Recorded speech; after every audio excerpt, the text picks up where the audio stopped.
How much the verdict will affect the outcome of the election. But I will tell you this, Piper Sandler came out with some interesting research about how big of a deal this is for the bond market.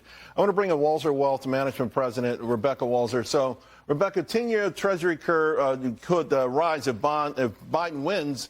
And they actually put a pretty good illustration to kind of show. So Biden here, yields going higher than, of course, under President Trump. And here's the thing.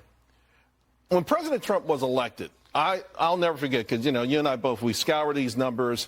Animal spirits were instantly, I mean, the market exploded. Yeah. NFIB exploded. NAHB exploded. Every sort of metric on that measures animal spirits within the business community, within the investment community, soared. And I suspect that would be the same thing this time around as well.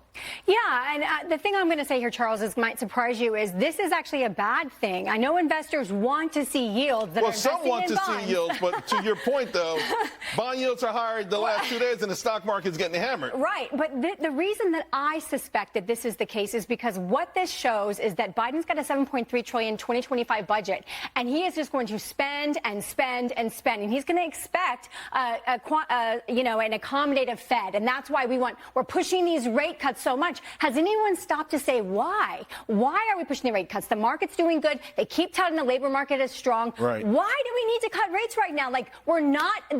What this is telling me is that we are in a position now of, if we do not keep stimulating, if we don't have easy monetary theory, our economy will crash. It has now been built so high on such lower for longer that it can't sustain higher for longer, and we've got to cut. And that tells you that that's the beginning of a debt spiral, Charles, and the collapse of a currency. So we don't want higher yields, because that just shows the reason they're higher under Biden is because they're going to have to keep, like, to your point, you just had the segment of how much the Treasury is buying itself. Right. That is going to have to continue under an accommodative presidency. We have to go in the opposite direction. But that's sleight of hand, austerity. Though, we have to go to austerity now. Right. We can't afford $5 trillion of non-discretionary and interest rate payments on a yearly basis. Well, I don't know that either party was ready for austerity. I know.